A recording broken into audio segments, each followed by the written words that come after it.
giggles today, people. I'm so sorry. Who are we? Pull it together. Pull it together. We're pulling it together. We are the giggling divas, not the screaming divas today, I think. Oh my gosh, we have the giggles today, people. So sorry. All right, so we are The Screaming Divas. And you know who we interview? I'm gonna say it because I love him. Do it. Javier Camarena. Yes, people. We interviewed a superstar of opera. Tenor, bel canto specialist. I mean, is that what you would call him? I mean, he's like the reigning bel canto Mozart divo. King of high C's. I mean, king of bisses, of encores at operas. I mean, incredible, amazing person. You just want to hug him, don't you? Totally. Oh my gosh, I've never met him, but through this Zoom, I even told him, I said, I just absolutely adore you. I can't wait to meet you in person and hang out with you. You're one of those singers I want to work with. Yep. Did you just say that, Carrie? I did. Come on. He is now in Bergamo, singing at the Donizetti Festival, and sang a lot through the pandemic. Very lucky. And wow, what a great singer he is. So, and but more important to both of us, he's a great human being. Absolutely. So this is definitely one. I know, I feel like I say this all the time, don't miss this one, but there is just some awesome, real conversation in this.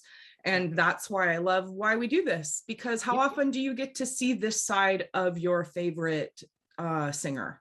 So here it is, people. He is a wonderful, big-hearted, generous human being. And I mean, I just met him over the Zoom, and you can tell it over a Zoom. So can you imagine like what he's like in person? And that's why he's so amazing. Cutest dimples in the world. Cutest dimples in the world, really. Yeah.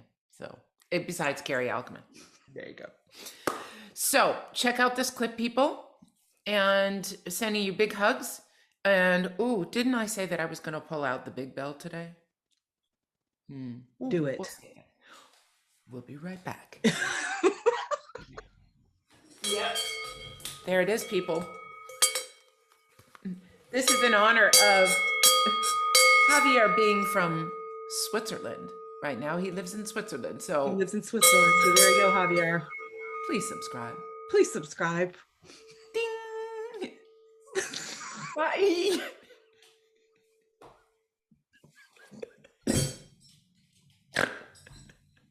Did I just snort? I just snort. Oh my God. If Roger Federer is one of the most excellent tennis players, he can have an injury during a game, in the, this part, I don't know, the Achilles. Or here, or the arm or whatever.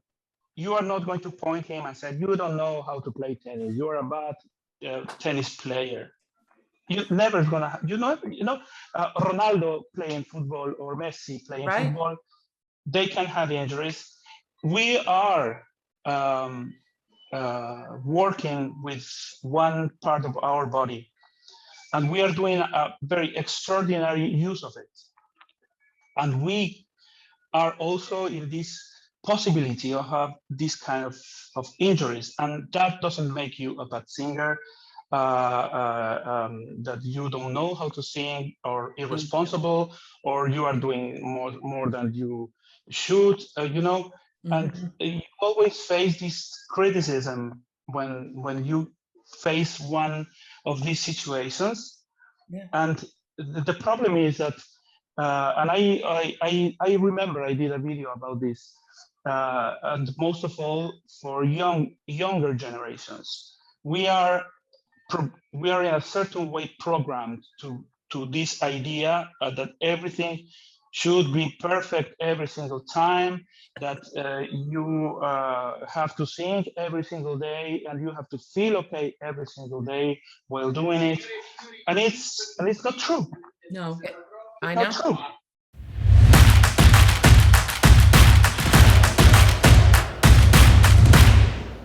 There he is. Hey. Hi. Hi. Oh my Yes.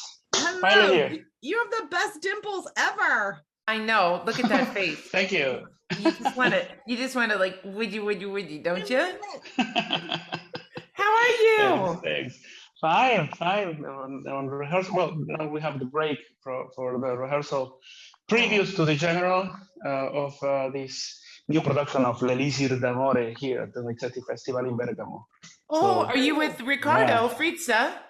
Yes, yes, yes. Oh, please, like, mwah, mwah, mwah to him too. Oh my God, we miss. Yeah, I Ricardo. will, I will. And this is Carrie Alcama. Hello. Hello, Carrie. Nice to Javier meet Camarena. you. Nice to meet you. Wow, Nice to meet you too. fun. So how are things in Bergamo, and how is Italy now? Is it okay with the pandemic, or? Yeah, it looks a little bit more relaxed since, I mean, 80 or 85% of the population here was affected by the pandemics. Now, also the vaccination has gone really, really well. So people is very confident. This has been very, very nice. I mean, the artist entrance here is right aside of the ticket office. So every rehearsal, it has been really nice to see people going for purchase tickets. So it has a nice feeling. Everybody is eager to come back to theater and to enjoy music live. So yeah, Yay. it's That's really nice. awesome. Are you still, oh, sorry. Are you still wearing masks and things like that in rehearsals, or can you be masked? Yes. Now I'm in a dressing room, so I'm okay. But everywhere besides here, I have to wear the mask. Also for rehearsals, the general, we can be without a mask. The sixth probe that we had already Saturday, we also could be without any mask. But besides that, always. Okay. Yeah, just to be sure that everything will be going on without any problem. So awesome. Do you have a problem singing with a mask on, or are you one of those like Larry Brownlee? You're like, yeah, okay, it's easy. I don't mind, but since it's L'Elisir d'Amore, so I don't think so much from this opera until it is absolutely necessary. Oh, Carrie, you know what? I want to be a tenor. I really want to be a tenor. I want to sing easy stuff. I don't. No, you live in Switzerland, Austria, Switzerland, Zurich. Yeah. Is that where you spent the pandemic with your family? In Zurich, yeah. We were at the Met. I was at the Met when everything began. It was March 13th. We were about to begin our performances of La Cenerentola. Mm-hmm. And then I had this call from the Met at midday. I was already beginning to organize everything for the performance, and they told me that everything was canceled. So I called my travel agent and I flew back one day before New York was closed. So I could go home and be with my family. I mean, it's a place where I was supposed to be. Okay. I wanted to be. So yeah. That's amazing. So what about, and you're from Mexico City, is that correct? I am from Veracruz. I'm from Mexico, but from a state which is called Veracruz. My city is Jalapa, is the capital city from this state. And yes, Mexican. And do you still have family there? And if so, how did they do during the pandemic? I have family. My whole family is in Mexico. And it was kind of complicated, of course, because they were really in a not as strict as in Spain, but they also had this lockdown, and it was not easy. My grandmother, it was not in the best shape, but she could, with care of my mother and my uncles. One of them was with COVID. Thank God it is okay now. But my grandmother could pass this pandemic. She passed away in August, but not from COVID. Okay. So that was really nice. Was your first singing gig back your tour through Mexico called Time to Sing? Was that your first, way to get back to work? It was actually going back to Mexico. Because I was fortunate during the pandemic. I could do some things here and there when everything was not so strict in Switzerland. I could actually do a recital on July last year, wow. And then I was in the opening performances of Staatsoper in Vienna. Oh, cool. So I did some La Fille de Regiment performances. And then I had this New Year's Eve gala with the Met. Right. It was broadcasted, but it was there. I had a tour in Spain in January, in June, Rigoletto in Firenze, February. Lucia at the concerts Liceo? Here and there, and Lucia at Liceo. It great. Okay. This for July. So I had the chance of being working. That's amazing. Besides the pandemic, I was able to keep working. And this tour, it was more coming back to Mexico after 1.5 years. It was also maybe the first open to the public events. So it was very special. Actually, for me to coming back to Mexico and to be there for it was almost 1.5 months. Had the chance of being also with my mother, with my family, because I couldn't be when my grandmother passed away. I was actually here in Bergamo. That was my second day of recording of Adonizetti album, and so. Every time I will listen the Roberto De Vero aria, it was the day that she passed away, so I dedicated it to her. I'm sorry. So going back for this tour, it was the chance of being also with my mother to comfort each other because it was not easy for any of us. And it was actually a very happy time together.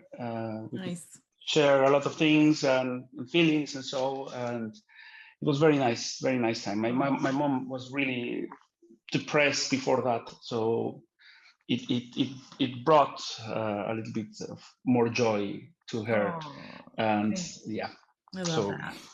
You have sung, I think, modern day, probably the most amount of bisses of anyone. You and Larry Brownlee. I don't know who's done more, but I think it's you. Can you describe to our viewers what that feeling is, what a bis is? Because some people, haven't experienced it as many times as you have. Doing a bis is like when you you are watching a movie in your TV and you see a very exciting action scene, and it's like, how did he do that? And so you rewind and you see again that scene, right? Yes. That's a good description. So problem with the opera is that we are doing it live. So it's an extraordinary event because we are breaking the continuity of the opera, and we sing again for the public this exciting part. So it is really a very, very exciting moment. It is. I have the chance of doing it with Cenerentola, with Don Pasquale, with La Fille de Regiment. I did once with Lucia de la Mermur, the sextet in Madrid, and alongside with Lisetta Oropesa was my Lucia. So it was really, really nice. And also Puritani, the duet the final duet with Pretty End in Barcelona. Oh. And it is really so. I mean, in solo and together with our colleagues, it is a very, very exciting moment, because we as singers are as interpreters. Yes. That's a word. Yes, it is. So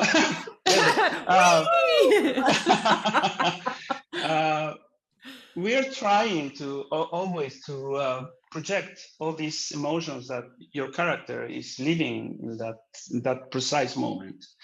It can be joy, it can be sadness, it can be hope. And it's in that moment when music and feelings and emotions are all together, and you can really bring this to the audience, and they actually feel it. It's a very satisfying moment as well. Yeah. Because it's like, yes, I did it. In that sense that you could really connect with the public. Well, I mean, your character could connect with the public. And I remember the first, I will never forget the first time I met with Cenerentola. Was really huge thing, because as we know, I have to run back because I'm saying I will find Angelina, so I run back. Yep. And as soon as I'm stepping out from the audience view, I hear this huge roar, like a tsunami. It was amazing, because you could feel like the sound coming like this, and it went on and on and on, and it was like I was like really like shaking here. Like, it was, what do I do? You feel like a little child, don't you? Sometimes it's like, they like me. Yeah. Okay. So yeah, it was very exciting. So for the second show, I remember we because it's something that you consider the possibility of offering this gift, this present to the audiences. So I remember, and I have done the same since. I mean, when there's a chance, it's always based on the reaction of the audience, of the public. If you really get this connection, it is always very you can feel it. You can feel it. So yeah, it has been every single night very special. Every single night has been really amazing feeling. Exciting as well. When I did the bis in Madrid of the Tosca, it was a huge controversy in the newspapers, because half the people loved it and half the people, the critics, said, you know, that's Madrid, I must say. You know, I was like, isn't it? That's Madrid. I love that, but that's Madrid. And they were saying, well, you know, they stopped the action of the opera and they should just let the opera play. I'm like, people, I'm just singing. Like, just let me sing. You know? And then, you know, that I mean, I don't know what's the big deal, because at the end, this shows how alive is our art form. How can really like make a beautiful impression in the audiences, that really they want more. And I think that is really beautiful. I don't know what the big deal is always for like, what? Yeah, but I mean, it has been like that. It was like that in a certain point, for I don't know, for you know, for not to make the show too long, to not to pay more to the orchestras and the musicians, and so no more. So it's forbidden because it makes everything too long. But it was like that. Yeah. Because people really get excited with this music, which is meant to bring emotion to the audiences. Right. And we haven't had opera. And we haven't had opera for so long, and I think the audiences are just dying to hear singing and music and live music. And And so the audiences wanted. I just think it was the critics trying to like, so Yeah, whatever. I don't know. I think live anything right now is just kind of an amazing thing. The energy and I was at a pro football. I was at a Titans game here in Tennessee, pro football, it's packed. And the energy with the people is just unbelievable. I mean, I know football has happened more, American football has happened more than opera, but throughout the pandemic, but there was just something so amazing about being in a space with all these people celebrating something that is just, it's fun. And it's so fun to be in a room in an opera house, in a concert hall with other people celebrating live music. So, I mean, whatever, if the business happened more often after the pandemic, so be it. But I thought that it all ends up with the control of the conductor. I thought the conductor has the last say into if you repeat it or not, right? In the middle of the moment. So if the critics are pissed, I mean, shouldn't they just be mad at the conductor? Yeah, blame it on the conductor, right? We're going to blame it on Ricardo Fritzka. Sorry, Ricardo, it's all your fault.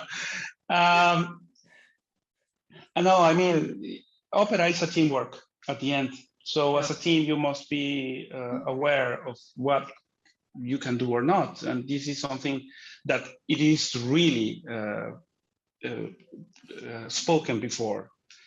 If the possibility arrives, this happens, so we do like this.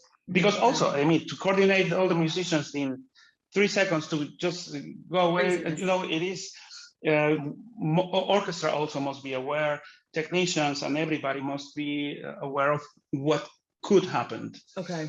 We don't know. We don't know. I mean, the first show I did in Vienna back in last Septembre, I did not do a piece for la file de régiment, à mes amis que je le fais. So yeah, it was okay. So we went on with the show. Yeah. So whoa. I don't know if I was a tenor, if I would want to sing that aria in particular. I mean, how many high C's is in that thing? Is it 9 high C's? Yeah. But it's not the most difficult aria, I must say. I know. I mean, Sandra, when you have the high notes, it is just let them be.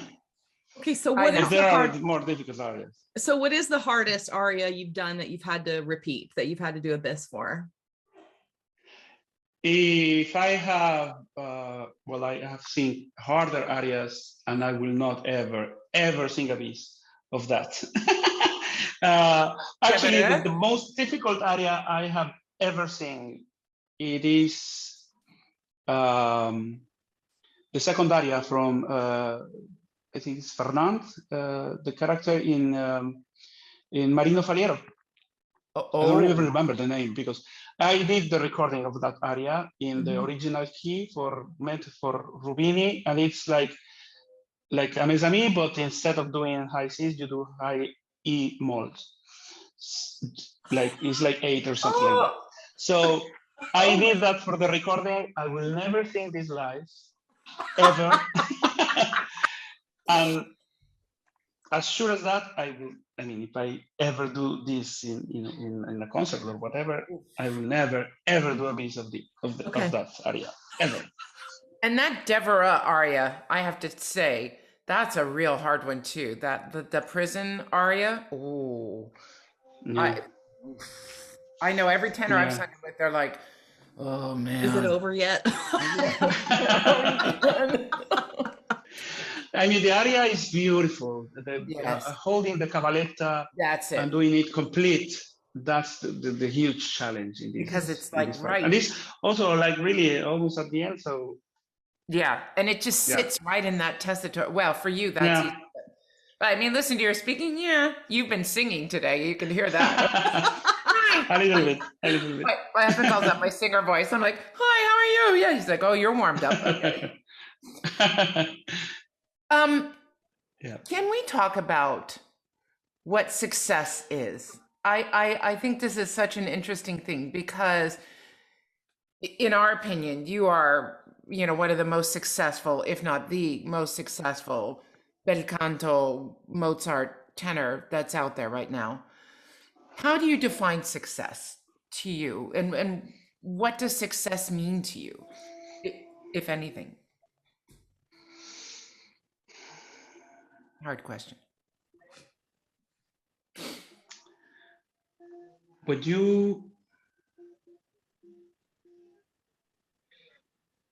when you can be happy doing whatever you want to do,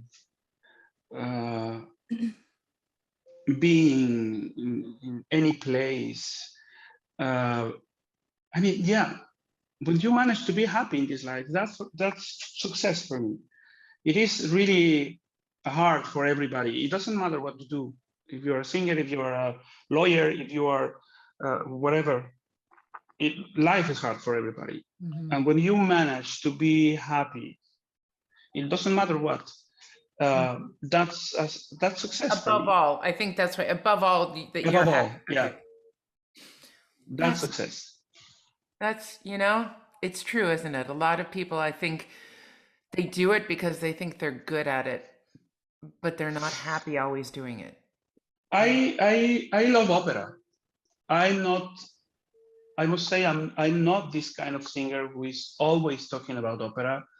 I'm not a singer who is practicing every single day, I must say. I'm not a singer who is really like, yeah, like the whole world is opera. I'm not that kind of singer.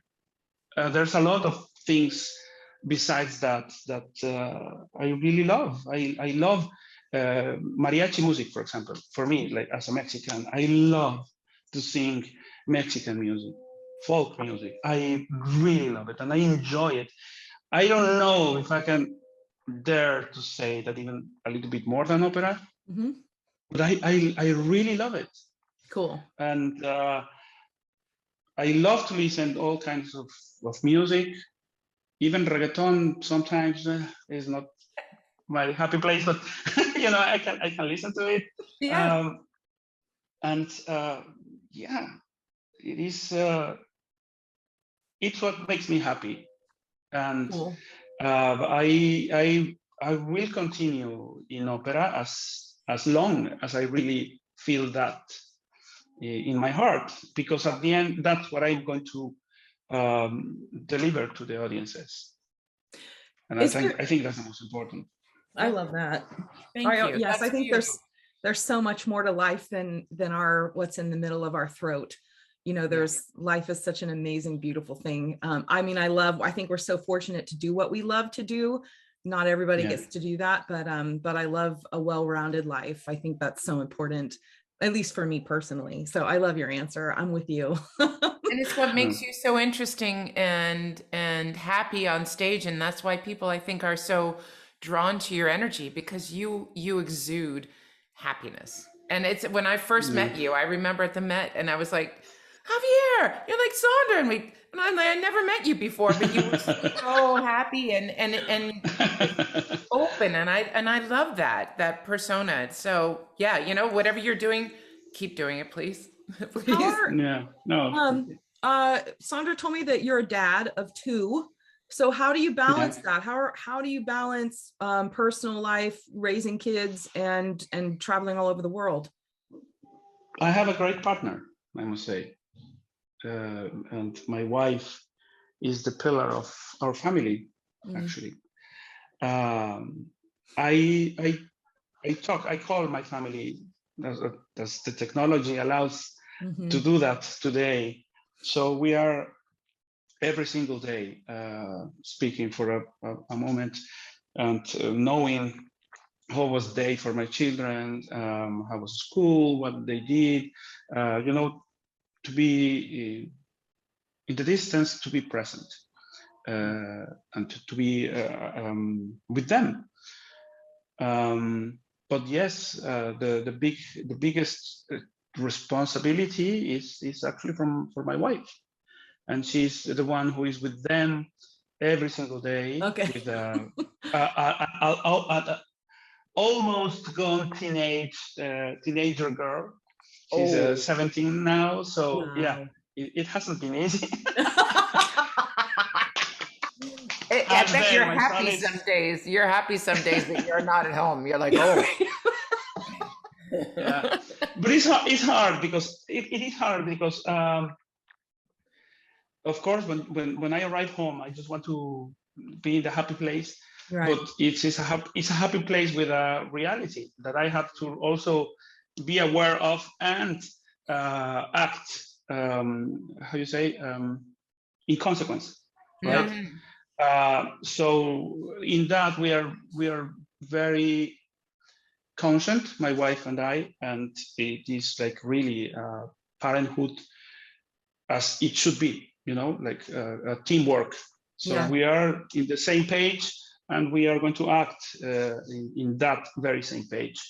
So it is a front, and now, for raising teenagers, I'm paying what I did with my parents as a teenager. Oh my gosh, I just took a sip there. I almost lost that. That's what they say, though. They always say that like paybacks are, then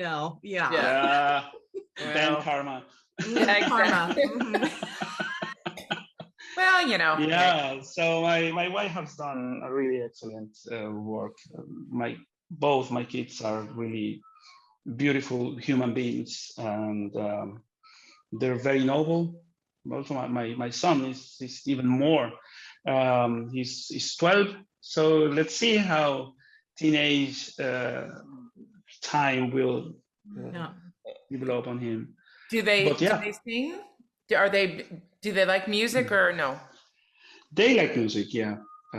But my daughter is more into drawing. Much more. My son is taking piano lessons, and my daughter, I already said in drawing, and he is in the children's choir in the Opera House, Zurich.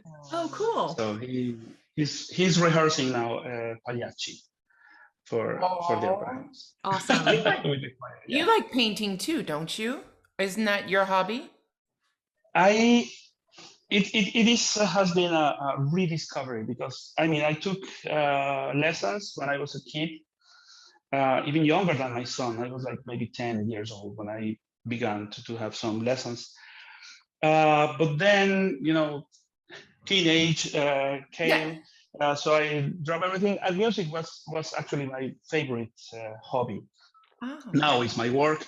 So suddenly I found myself back to drawing and painting, and it is something that has really fascinated me. My grandfather was he was a painter. So cool. I actually have one of how you say watercolor painting from him, and all my family from that side has some of his painting at home. Love that. So I never, as a child, had the chance of working with oil paint. Oil paint. So it's something I really wanted to do, like from several years. And now with the pandemics and so, I said, yeah, why not? Let's see. Oh, wow. And it's something I really, really enjoy so much. Cool. Yeah. I love that. We'll have to see some of those. Nice. We'll have to see some. Cool. In my Instagram, I have not done so much, and I have painted only animals because I think it's really, really nice. So there are 3 of those paintings in my Instagram. So yeah, we'll check it out. I love that. That's what if there was a positive or light side of the pandemic, was that a lot of us found all these different kind of creative outlets, and it's been really exciting to see that across social media platforms, what some of our colleagues and friends have done. So I love that. So how cool. Yeah, my wife found bakery, so that was not very nice. No. No, it was not very nice. Great. Come on. No, I know. That's true. My husband decided I'm going to learn how to make an amazing Southern biscuit from scratch. And he did. And I got to try all of the ones that were the bad ones, up until the delicious. And then recently he just discovered how to make bagels. And I'm like, what are you doing to me? I'm going to turn into a carbohydrate walking around Nashville. So, but it's delicious. Yeah. So you have really established yourself, bel canto, Mozart, that's it. Are you moving into any new roles now that you are over 30 years old? Thank you. just well, it's 45 this year. Wow. So yeah, I would like to explore a little bit the French repertoire. Okay. So yes, Manon, maybe Romeo and Juliet, maybe Faust, and be there. I also have an offer for doing Alfredo in La Traviata, which I accepted. I accepted because I said, well, I already sang Duca, so maybe Alfredo it can be a nice addition to my repertoire. Yeah. So yeah, but more than that, I still, besides all these roles I mentioned, I still have a lot of bel canto going on, and I love it because I know the style. I'm very familiarized with harmonies and the way the music conducts you, and I feel very comfortable, very comfortable. So yeah, I'm not too eager to go to a more lyric or heavier repertoire. You're not bored? Because I know some singers, they just say, oh, if I have to sing another Lucia, That happened to me actually with the Barbiere. I sang, Oh. that's the opera I sang the most because it's out of my repertoire now. Okay. Yeah, I didn't count how many performances I did, but there were a lot. At least, yeah, easily more than 8 or 9 different productions. In the last one, the very last one was at the Met. The one before was in Covent Garden. But yeah, already doing these shows at Covent Garden, it was like, okay. Please, no more, please. Be happy, and Yeah. Please make it stop. No, yeah. Yeah, I get it. But besides that, I don't have another opera that is boring. Actually, L'Elisir d'Amore, even if it is one of the most famous and presented operas this is my second production. So okay. Yeah, I haven't seen this opera so much. Really? So, I'd love to hear you sing that. That wow. Fabulous. Oh, what else do we want to talk about, Carrie? Okay, I don't know if this is true, so you have to tell me if this is true. Are you really the ambassador of Mexican tequila called Master Doble? Or did you pronounce that? Did I say that right? Maestro, sí. Yeah, Maestro Doble. It's a brand of tequila from Tequila, Guadalajara, Mexico. And yes, there's this campaign now where I am part of this group of 3 let's say very important artists or how you say this in English? Spokespeople, maybe. Spokesperson. Yeah. There's this designer that made special space suits for the NASA. Well, I think for this last mission, I don't remember which one. I'm sorry, but yeah. So it's a designer, a cook, chef actually, who has a very important restaurant in Mexico City, and me as an opera singer. Okay, so that's amazing. Okay, that's amazing. I love that you're in the lineup of a chef and an astronaut or design, astronaut, whatever. I can't even think. Wardrobe designer person. I'm gonna cut that. Okay, but I'm so excited about this because does that mean that you get free tequila whenever you want it?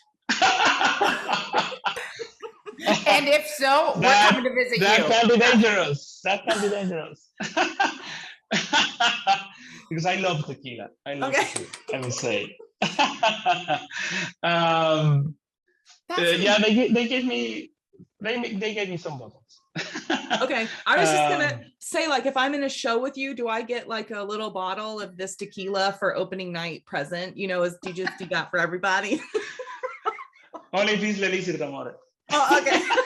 Oh, you know what, Javier? I think we have a problem there.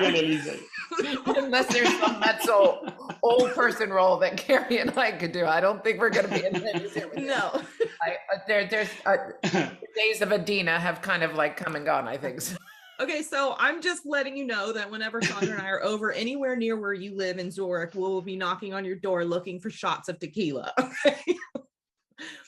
Okay, you will be very welcome, and I have the best tequilas. Perfect. I love tequila, also, but I gotta tell you, Maestro double. I love tequila, but I gotta tell you, the day after, my body doesn't like tequila so much. Oh, no. That's because you haven't had really good tequilas. That's what I was just good gonna tequilas say. Doesn't do that to your body. Mm-hmm. I agree. Then you know what? We're gonna have to go out, and everyone listening and watching will have to go out and get some. So yeah. I think it's. And actually, good tequila, you don't need neither the lemon or the salt or whatever. Nothing. Really, you don't need that. No. That's for bad tequilas with bad taste. So you have to accompany with that. But really good tequilas is like really like a very good cognac or another good liqueur. It's delicious. I didn't know that until I started learning that and tasting that, and you're totally right, and it's amazing. That's why, when you find a good one, you don't want to let it go.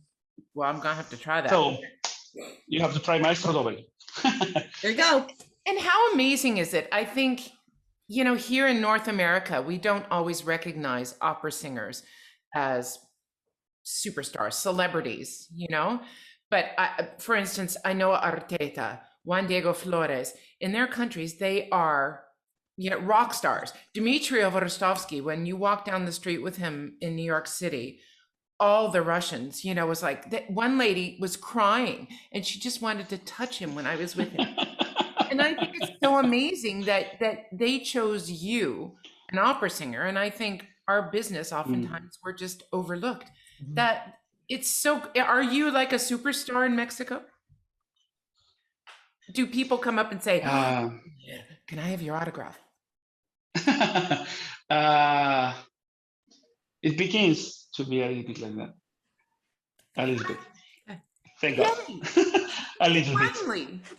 That's nice. It is nice because I think you work so hard. We work so hard, and it's nice to have that recognition.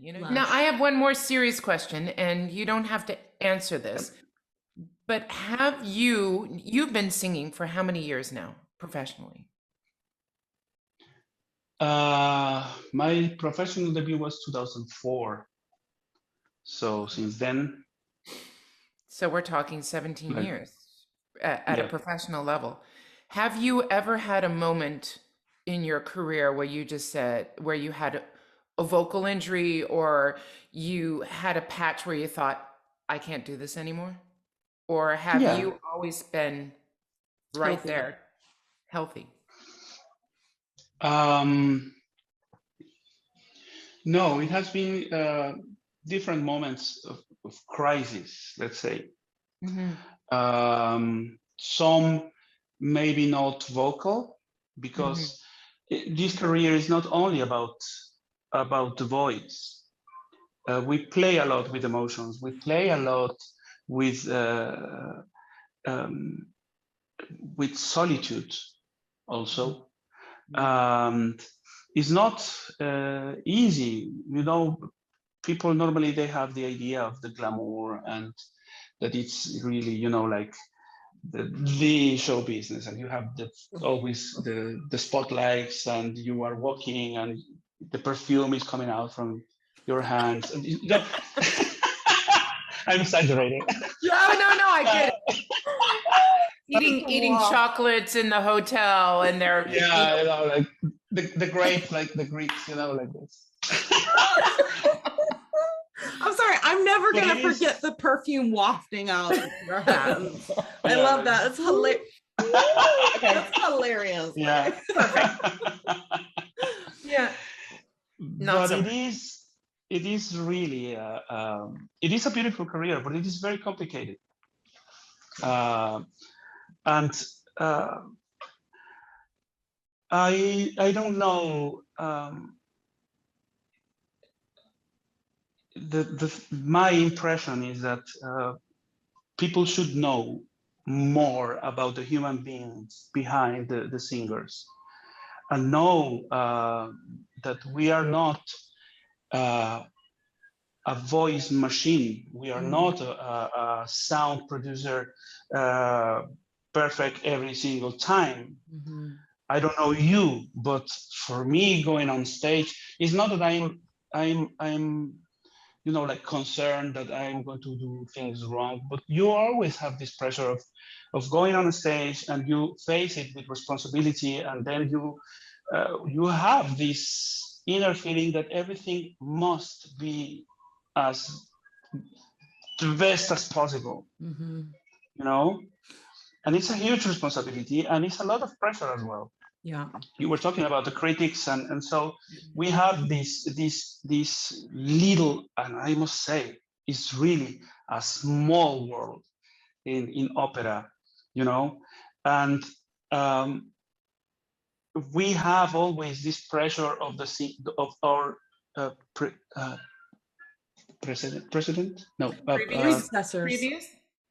predecessors, yeah.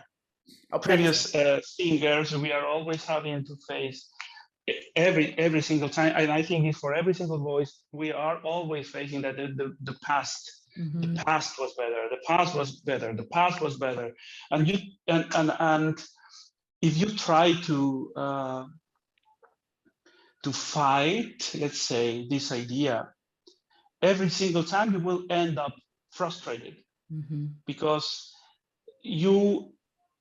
if you go in that direction, you will face that you are trying to fulfill one idea in people's minds that is not going to change. What we need now is to renew our audiences, and to have. I say it's always like when you have your first love. You never forget your first love. The first time you were in love, you never forget it. You don't compare, because of course, during your life, you will find some other people, and then you will learn what you have to learn with each one, and everybody is going to give you something, This kind of love should exist also in our business, because the problem is that these people that were in love the first time with Caballé, with La Callas, maybe so many like that, or Kraus, or the thing with our audiences is that they are really always very fixed. So there is not going to be nobody as their first love, because they made them feel a very first emotion the first time they went to the opera. So we need new audiences that feel that for us, the actual singers today, and then begin to create new legends. That has been always, and this is the reality.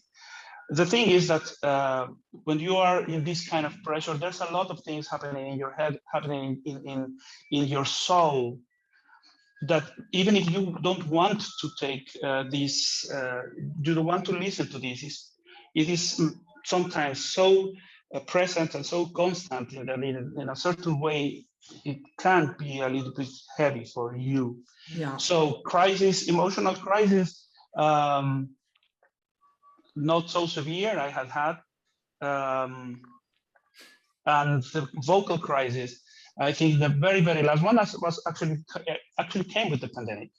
Before that, 2019 was a crazy year for me, crazy, because I sang like crazy the whole year, and then I reached this not vocal crisis. I mean, I was very tired vocally, very, very tired, but my soul was really tired. And I remember February last year, I was in Mexico and I came back to do La Fiel de Regiment there.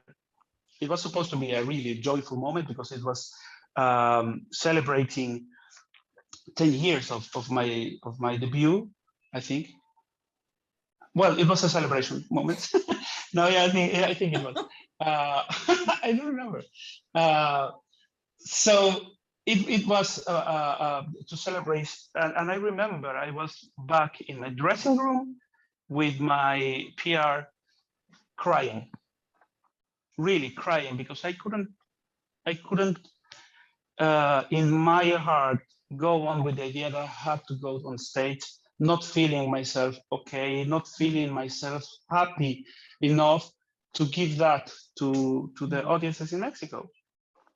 And I mean, I think maybe it's the second time I talk about this, and I think it's the first time that it's going to be like really delivered. We can edit it if you No, don't. no. Okay. I don't mind, because as I said, people should know that there's a human being behind every single opera singer, that we are exposed to this kind of emotional problems. Mm-hmm. Maybe there are other singers that have more severe problems with that part, the emotional part, and we are also how you say this in English? We are we can pass through some of these tiredness or lesions. Lesions in our vocal cords. And I have said this: if Roger Federer is one of the most excellent tennis players, he can have an injury during a game, in the, what, this part, I don't know, the Achilles, or here, or the arm or whatever. You are not going to point him and say, you don't know how to play tennis, you're a bad tennis player. You never gonna, Ronaldo playing football or Messi playing football, they can have injuries. We are working with one part of our body, and we are doing a very extraordinary use of it. And we are also in this possibility of have this kind of injuries, and that doesn't make you a bad singer, that you don't know how to sing, or irresponsible, or you are doing more than you should, and you always face this criticism when you face one of these situations. And the problem is that and I remember I did a video about this, and most of all for younger generations, we are in a certain way programmed to this idea that everything should be perfect every single time, that you have to sing every single day, and you have to feel okay every single day while doing it, and it's not true. No. I know. No, thank you for saying that. And coming from you, it's huge. The young singers and people need to know this. We're not machines. We're not a robot. Yeah. And the big problem with this idea is that you are always afraid to talk about it. You are always afraid to share, to ask. Yep. And then the problem that can be a minor one becomes huge, because then you don't know how to recover, how to to improve this situation. Yeah. And I think it is really important that we remember and make people remember that we are human beings, and we should be treated like that. Yep. Beautifully said. Thank you, Javier. And you know, I had vocal surgery in 2002, and I didn't talk about it in the press for at least 10 years after that, maybe 15, because I was afraid, oh, no one will hire me, or they'll think that I'm not a good singer, right? Like just like what you said. Yeah. The And judgment, because that's the main thing that really makes you afraid. right. And then when I came out, I have come out about my surgery. It really made me a better singer because I didn't have that weight, you know, that always in my head. Is it going to come back? Am I going to hurt myself again? Are people going to judge me? And when I just put it out there, it was like, you know, and the amount of people who reached out to me and said, oh my God, I've had surgery too, but I'm afraid to talk about it. Thank you for doing that. And, you know, so thank you for saying we're human. Beautiful. I know you probably have to get back to rehearsal. Now something, but I don't know. I have like 5 minutes. Can we quick do rapid fire? Can we ask you some quick questions then? Yeah, I don't know. Maybe I'm not the quick answering, but let's try. Okay, we'll ask you easy ones. We'll ask you. Okay. Sure. What is the craziest rumor that you've heard about yourself? Oh my God. I didn't ask you. Craziest rumor. The craziest rumor. Did I pay people to like me? That's crazy. That's crazy. Yeah. Who doesn't like you? I mean, come on. I've never met you. I instantly absolutely adore you through this. Can't wait to meet you in person. Thank you. Okay. What single person most changed your life? My wife. Aww. That's Okay. Yeah. But actually, my wife, my family, my entire family. Yeah. What is your secret talent? My secret talent. I love the way pancakes. I can make very nice pancakes. Ooh. Okay, Tequila so I'm tequila Carrie. and pancakes. I'm there. I'm going to show up. Javier, we're just going to knock on your door and go, excuse me. Hello. Okay. What's the most beloved thing that you own? The most beloved thing that I own. My car. I love my car. What is it? It's a Q7 Audi. Oh. I love my car. Oh, so you're like James I think, Bond. it's so easy to drive, and it is very, very secure. So I think I love my car. Okay. We ask this of every guest. What is your favorite curse word in any language?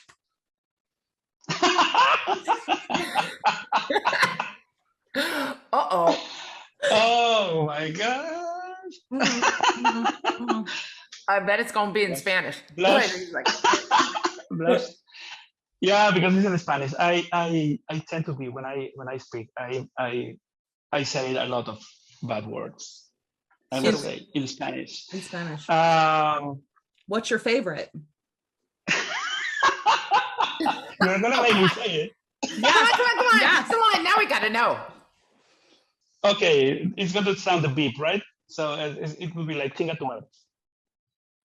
Say it again. Like I said it really fast. Chinga tu madre. That's good. I actually know. I've heard that. That's hysterical. That would be like the best. Yeah, that's bad. That's bad. But you know what? But I mean, I really enjoy cussing, so I think it's kind of fabulous. So yay for you. Okay. Carrie, what's your favorite curse word? Motherfucker, my favorite. That's Carrie's favorite. Okay, last question, because we know you got to go. If heaven exists, What do you want to hear God say when you walk through the pearly gates?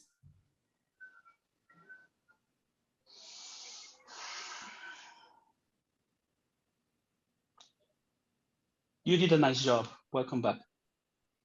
Oh, Beautiful. Beautifully said. And you have done a great job. You have inspired so many people, Javier. And I know I've only met you once or twice in person, and Carrie's never met you, but we just want to give you a big hug. You are just so wonderful. Really. Thank you very much. Good luck there. Finally we could have this conversation. I'm very, very happy. Thank you very much for the invitation. It was really, really nice time. Really. And please give Ricardo a big hug from both of us. Oh, yes. And tell him that he needs to have a gin tonic on us, because he'll laugh when you say that to him. He'll laugh because he came to our house and we had a good time. Well, you know what? You always have a good time at Sandra and Duncan's house. There you go. Be well. Well, and thank you very much. I hope we see you somewhere in the world soon, okay? Yeah, definitely. I Be hope safe it and well. Thank you very much. Ciao. Bye.